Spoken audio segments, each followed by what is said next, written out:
పరోపకారి పాపన్న కథలు. పుత్రుడి కర్తవ్యం. ఒకసారి పాపన్న తన ఇంటికి సున్నం కొట్టించాలని పాత సామానులన్నీ సర్దుతుండగా ఒక పెట్టె అడుగున ఒక కాగితం మడత కనిపించింది. దాన్ని విప్పి చూస్తే ఇలా రాసి ఉన్నది: గుర్రంపల్లి వెంకట సుబ్బయ్యకు నేను ఇవ్వవలసిన నా ప్రాణం వెల 100 రూపాయలు, నా చికిత్సకు గాను మందు మాకుల కింద ఇవ్వవలసినది 15 రూపాయలు, వెరసి 115 రూపాయలు. ఆ కాగితంలోని దస్తూరి పాపన్న తండ్రి అయిన సోమయ్యది. తన తండ్రి ఎవరో వెంకట సుబ్బయ్య అనే గుర్రంపల్లి కాపరస్థుడికి 115 రూపాయలు బాకీ పడ్డాడన్నంత వరకే పాపన్నకు అర్థమయ్యింది. కానీ ఆ బాకీ తాలూకు వివరాలు ఏమీ అర్థం కాలేదు.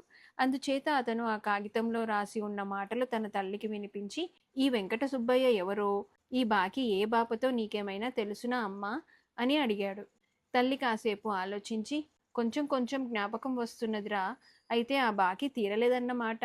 నాకేం తెలుస్తుంది? నాతో ఏమీ చెప్పేవారు చేసేవారు కారాయే. ఎప్పుడో 30 ఏళ్ల క్రితం నువ్వు 3 ఏళ్ల వాడవుగా ఉన్నప్పటి సంగతి అంటూ ఈ దిగువ సంఘటన గురించి చెప్పింది.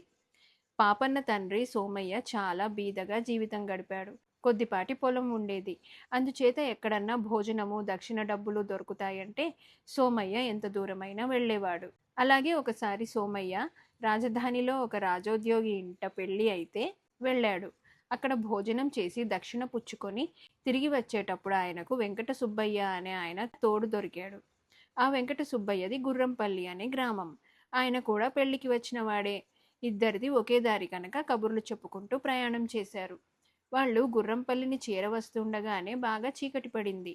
ఆ సమయంలో ఏ చెట్టు చాటు నుంచో ఒక దొంగ వాళ్ల ముందుకు వచ్చి చేతికర్రతో ఇద్దరి కాళ్ల మీద బలంగా కొట్టాడు. అయితే దెబ్బ సోమయ్యకి బలంగా తగిలింది. ఆయన పడిపోయాడు. తర్వాత దొంగ ఇద్దరిని చెరకు చెట్టుకు కట్టి ఇద్దరి దగ్గర ఉన్న డబ్బు లాగేసుకొని, మీలో ఎవడు వెళ్ళి 100 రూపాయలు తెచ్చి ఇచ్చినా రెండో వాణ్ణి కూడా విడిచిపెడతాను.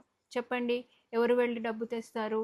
డబ్బు తేబోయిన వాడు తెల్లారేలోగా డబ్బు తేకపోయినా, వెంట ఎవరినన్నా తోడు తెచ్చినా ఇక్కడ ఉండేవాణ్ణి పొడిచి చంపేస్తాను అన్నాడు. ఇద్దరు మనుషులు కలిసి దొరికారు గనక దొంగ ఈ ఎత్తు వేశాడు.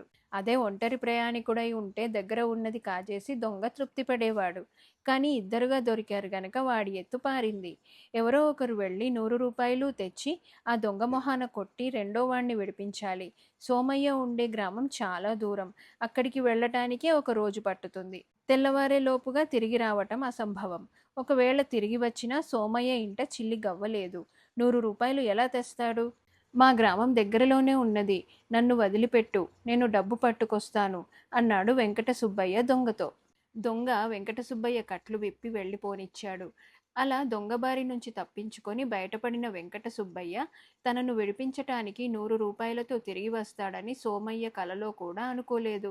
అతనన్నా తప్పించుకుపోయాడు కదా అని సంతోషిస్తూ తెల్లవారే లోపల తన చావు ఖాయం చేసుకున్నాడు సోమయ్య. ఆయనకు దైవధ్యానం చేస్తూ చావు కోసం ఎదురు చూడటం తప్ప ఇంకేమీ మిగలలేదు. కానీ తెల్లవారక ముందే వెంకట సుబ్బయ్య తిరిగి వచ్చాడు. ఇదిగోనయ్యా 100 రూపాయలు, ఆయనను వదిలిపెట్టి డబ్బు తీసుకో అన్నాడు. దొంగవాడు డబ్బు తీసుకొని ఎటో మాయమయ్యాడు. దారిలో కలిసిన స్నేహాన్ని పాటించి 100 రూపాయలు తెచ్చి దొంగకు సమర్పించి తన ప్రాణం కాపాడిన ఆ వెంకట సుబ్బయ్యకు తన కృతజ్ఞత ఎలా తెలపాలో సోమయ్యకు తెలియలేదు. అంతటితో ఆగక వెంకట సుబ్బయ్య సోమయ్య బరువంతా తన మీద వేసుకొని నడిపించుకుంటూ తన ఇంటికి తీసుకుపోయి 4 రోజుల పాటు తన ఇంటనే ఉంచుకొని ఆయనకు చికిత్స చేయించి దెబ్బతిన్న కాళ్ళు నయం చేయించాడు. చిత్రమేమిటంటే వెంకట సుబ్బయ్యది బీద సంసారమే. అతను 100 రూపాయలు ఆ రాత్రికి రాత్రి ఎలా పుట్టించాడో సోమయ్యకు అర్థం కాలేదు. ఆ 100 రూపాయలు, తన చికిత్సకైన ఖర్చు 15 రూపాయలు వెంకట సుబ్బయ్యకు ఎలా తిరిగి ఇవ్వాలో కూడా సోమయ్య ఊహించలేకపోయాడు. ఆయన తన గ్రామానికి బయలుదేరుతూ సాధ్యమైనంత త్వరలో 115 రూపాయల బాకీ తీర్చేస్తానని మాట ఇచ్చి వెంకట సుబ్బయ్య దగ్గర సెలవు తీసుకున్నాడు. సోమయ్య ఇంటికి వచ్చి జరిగినదంతా తన భార్యకు చెప్పాడు. తాను వెంకట సుబ్బయ్య ఇంట తన చెంబు మరిచి వచ్చిన సంగతి భార్య అడిగిన దాకా సోమయ్యకు గుర్తు రాలేదు. ఈ సంఘటన జరిగిన తర్వాత సోమయ్య 2 ఏళ్లు మాత్రమే జీవించాడు. ఆ వెంకట సుబ్బయ్య బాకీ తీరిందో లేదో పాపన్న తల్లి ఎరగదు. సోమయ్య ఇంటి పట్టున ఉండిన మనిషి కాడు. అస్తమానము ఎటో వెళ్ళేవాడు. ఇల్లు దాటి వెళితే 4-5 రోజుల దాకా తిరిగి ఇంటి ముఖం చూసేవాడు కాదు. అదీ కాక ఆ రోజుల్లో మగవాళ్ళు డబ్బు గురించిన విషయాలు ఆడవాళ్లతో చర్చించేవాళ్ళు కారు. ఆఖరిసారి జబ్బు పడినప్పుడు కూడా సోమయ్యకు నోరు పడిపోయింది. అందుచేత భార్యతో ఆయన ఏమీ చెప్పే అవకాశం లేకపోయింది. ఈ సంగతులన్నీ విని పాపన్న చాలా బాధపడ్డాడు. తన తండ్రి రుణం ఇంతకాలంగా తీరకుండా ఉన్నదా? తండ్రి రుణాలు తీర్చటం పుత్రుడి కర్తవ్యం. తన తండ్రి రుణం తాను తీరిస్తేనే గాని ఆయనకు ఆత్మశాంతి ఉండదు. పాపన్న లెక్క కట్టాడు. తన తండ్రి ఇవ్వవలసిన బాకీ వడ్డీతో సహా 500 దాటుతుంది. అందుచేత పాపన్న వెంటనే కొంత పొలం అమ్మి డబ్బు చేత పట్టుకొని దారి వెతుక్కుంటూ గుర్రంపల్లి చేరుకున్నాడు. అది పెద్ద గ్రామమే. అక్కడ పాపన్న వెంకట సుబ్బయ్య గురించి అడిగితే ఒక మనిషి, వెంకట సుబ్బయ్య గారంటే గ్రామాధికారిగా ఉండిన ఆయన కదటండి, ఆయన ఇప్పుడున్నట్టు లేదే అన్నాడు. పాపన్న గ్రామాధికారి ఇల్లు వెతుక్కుంటూ వెళ్ళాడు. ప్రస్తుతం సీనయ్య అనేవాడు గ్రామాధికారిగా ఉంటున్నాడు. అతను పాపన్న పేరు అదివరకే విని ఉండటం చేత మర్యాద చేసి పాపన్న వచ్చిన పని అడిగాడు. పాపన్న తన తండ్రి రుణం గురించి వెంకట సుబ్బయ్య గురించి చెప్పి, మా తండ్రి గారు మీ తండ్రి గారికి 115 రూపాయలు బాకీ ఉన్నట్టు నాకింతకాలము తెలియనే తెలియదు. గడిచిన 30 ఏళ్ల చిల్లరకు వడ్డీ కట్టి పైకం తెచ్చాను, పుచ్చుకోండి అన్నాడు. సీనయ్య డబ్బు తీసుకోవటానికి వెనకాడుతూ, వద్దులేండి, మీ నాన్నగారికి మా నాన్నగారు ఇచ్చినది అప్పుగా భావించనవసరం లేదు. మీ తండ్రి గారి ప్రాణాన్ని కాపాడటమే ఒక గొప్ప సంగతి. కానీ మీ పుత్రధర్మం మటుకు ఎంతో మెచ్చుకోతగ్గది అన్నాడు. మీ తండ్రి గారు ఏమనుకొని సహాయపడ్డారో తెలియదు కానీ మా తండ్రి గారు మాత్రం దాన్ని రుణంగానే భావించారు. ఆ సంగతి తెలిసే కదా నేను ఈ డబ్బు తెచ్చాను అన్నాడు పాపన్న. సీనయ్య బలవంతం మీద పాపన్న ఇచ్చిన డబ్బు తీసుకుంటూ, సరే, మీరింతగా కాదు కూడదు అంటున్నారు గనక ఈ డబ్బు తీసుకొని ఏ ధర్మకార్యానికైనా వినియోగిస్తాను అని డబ్బుకు రసీదు ఇచ్చేశాడు. పాపన్న సీనయ్య వద్ద సెలవు పుచ్చుకుంటూ, అన్నట్టు మా తండ్రి గారు మీ ఇంట ఒక చెంబు వదిలి పెట్టారట, అది ఉన్నదేమో చెప్పగలరా అన్నాడు. సీనయ్య ఆశ్చర్యపోయి, చెంబా, పాత సామాన్లో చూసి చెబుతాను ఉండండి అని లోపలికి పోయి బాగా కిలుమెక్కి ఉన్న చిన్న రాగి చెంబు ఒకటి తెచ్చి, ఇదేనండి మీ తండ్రి గారి చెంబు అంటూ పాపన్నకిచ్చాడు. పాపన్న దాన్ని భక్తితో స్వీకరించి తన ఊరికి తిరుగు ప్రయాణమయ్యాడు. అతను ఊరు దాటి అడవి మార్గాన కొంత దూరం నడిచేసరికి ఒక చెట్టు కింద ముసలి సన్యాసి కూర్చొని కనిపించాడు. ఈ సన్యాసిని పాపన్న వచ్చేటప్పుడు కూడా చూశాడు. అయితే ఇప్పుడు ఆ సన్యాసి ముందు 2 పిల్లలు, ఒక ఈడు వచ్చినవాడు చింకిపాతలు కట్టుకొని నిలబడి ఉన్నారు. పెద్దవాడు ఏడుపు గొంతుతో, ఒక్కసారి ఇంటికి వచ్చి అమ్మను చూడు నాన్న అని బతిమాలుతున్నాడు. వాడి వెంట ఉన్న చిన్న పిల్లలు, ఇంటికి రా తాత అని ఏడుస్తున్నారు. సన్యాసి వాళ్ల మొర వినిపించుకున్నట్టు కనపడలేదు. పాపన్న అక్కడ ఆగి వాళ్లను ప్రశ్నించి వాళ్ల గొడవంతా తెలుసుకున్నాడు. ఇంతకు ఈ ముసలి సన్యాసే తన తండ్రిని ఆనాడు కాపాడిన వెంకట సుబ్బయ్య. 30 ఏళ్ల క్రితం కుగ్రామంగా ఉండిన గుర్రంపల్లికి ఈయనే గ్రామాధికారి కరణము అన్నీను. వాళ్లది నిజంగా బీద కుటుంబమే. దివాణానికి కట్టవలసిన కిస్తీ పైకం 100 రూపాయలు ఇంట్లో ఉంటే అది తీసుకుపోయి దొంగకిచ్చి సోమయ్య ప్రాణం దక్కించాడు. కానీ ఆ డబ్బు మళ్ళీ పూడ్చడం ఆయన తరం కాలేదు. సోమయ్య అయినా ఆ డబ్బు పుట్టించి ఆయనకు ఇవ్వలేకపోయాడు. కిస్తీ కట్టవలసిన రోజు దగ్గర పడుతున్న కొద్దీ వెంకట సుబ్బయ్య ఊళ్ళో అందరినీ అప్పడగసాగాడు. సీనయ్య తండ్రికి వెంకట సుబ్బయ్య అంటే పడదు. వెంకట సుబ్బయ్య పరిస్థితి ఊహించి ఆ దుర్మార్గుడు వెంకట సుబ్బయ్య కిస్తీ సొమ్ము అపహరించాడని దివాణానికి కబురు చేశాడు. అధికారులు వచ్చి వెంకట సుబ్బయ్యను విచారణ జరిపారు. దివాణానికి కట్టవలసిన సొమ్ము దొంగకిచ్చానని చెప్పటం వెంకట సుబ్బయ్యకు సాధ్యం కాలేదు. అధికారులు అతన్ని ఉద్యోగం నుంచి తొలగించి అతని ఆస్తి జప్తు చేసి అతన్ని గ్రామం నుంచి బహిష్కరించారు.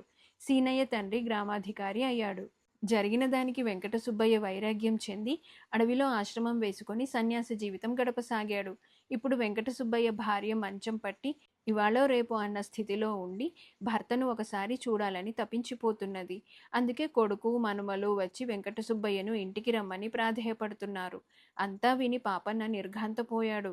మా నాన్న మీ ఇంట చెంబు ఒకటి వదిలిపెట్టాడా అని అతను వాళ్లను అడిగాడు. అవునండి, చెంబు మా ఇంట ఉన్నది. మా కష్టాలన్నింటికీ మూలకారకుడైన ఆ పెద్ద మనిషి చెంబును మరవవచ్చునా? ఆ చెంబే తీసుకుని వారింటికే బిచ్చానికి వెళ్ళమని మా అమ్మ ఎన్నిసార్లు అన్నది. కాళ్ళు చేతులు పడిపోయాక అలాగే వెళతానని ఆవిడకు సమాధానం చెప్పాను అన్నాడు వెంకట సుబ్బయ్య కొడుకు.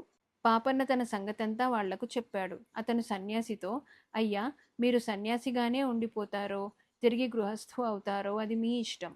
కానీ నేను మటుకు మీ అబ్బాయిని తిరిగి గ్రామాధికారి చేస్తే తప్ప నా తండ్రి ఆత్మకు శాంతి ఉండదు అన్నాడు. అతను వెంకట సుబ్బయ్య కొడుకును మనుమలను వెంట పెట్టుకుని వారుంటున్న గుడిసెకు వెళ్ళాడు. వెంకట సుబ్బయ్య భార్య పాపన్న చెప్పినదంతా విని చాలా ఉత్సాహం తెచ్చుకొని తన జబ్బు సగం నయమైనట్టే తలపోసింది. అక్కడ పాపన్న తన తండ్రి చెంబు తీసుకొని వెంకట సుబ్బయ్య కొడుకును వెంట పెట్టుకొని సీనయ్య ఇంటికి వెళ్ళాడు. సీనయ్య 10 మందితో కూర్చుని ఏవో వ్యవహారాలు మాట్లాడుతున్నాడు. పాపన్న అతన్ని చూసి, సీనయ్య గారు, నేను పొరపాటు పడితే మీరు నన్ను సరిదిద్దలేదు. వెంకట సుబ్బయ్య గారు మీ తండ్రి గారు కాదు. మా తండ్రి రుణపడింది మీ తండ్రి గారికి కాదు. మీరిచ్చిన చెంబు మా తండ్రిది కాదు. ఇదిగో మా తండ్రి గారి చెంబు, దీని మీద సోమయ్య అని మా తండ్రి గారి పేరు కూడా ఉన్నది. ఈ అబ్బాయి వెంకట సుబ్బయ్య గారి అబ్బాయి. నేను మీకిచ్చిన డబ్బు ఈ అబ్బాయికి చేరాలి. అందుచేత ఆ డబ్బు నాకు తిరిగి ఇచ్చేయండి. ఇదిగో మీరిచ్చిన రసీదు అన్నాడు. సీనయ్య వెలతెలా పోయాడు. ఏమిటి ఏమిటి అని అందరూ అడిగారు. సీనయ్య ఏమని చెబుతాడు? మారు మాట్లాడకుండా పాపన్న డబ్బు పాపన్నకి ఇచ్చేశాడు. పాపన్న ఆ డబ్బు తెచ్చి వెంకట సుబ్బయ్య భార్య దగ్గర పెట్టి, ఇది మీ డబ్బే, జబ్బుకు మంచి వైద్యం చేయించుకోండి, అవసరమైన ఖర్చులన్నీ ధారాళంగా చేసుకోండి, నేను మళ్ళీ వస్తాను అని చెప్పి బయలుదేరి దివాణానికి వెళ్ళాడు. వెంకట సుబ్బయ్య సంగతంతా పాపన్న చెప్పిన మీదట అధికారులు పాత రికార్డులన్నీ తిరగదోడి 30 ఏళ్ల తర్వాత మళ్ళీ వెంకట సుబ్బయ్య కుటుంబానికి గ్రామాధికారం ఇప్పించారు. వెంకట సుబ్బయ్య కొడుకు గ్రామాధికారి కాబోతున్నాడని ముందుగానే పసిగట్టి సీనయ్య తన పదవికి రాజీనామా పెట్టేసి విచారణ నుంచి తప్పించుకున్నాడు.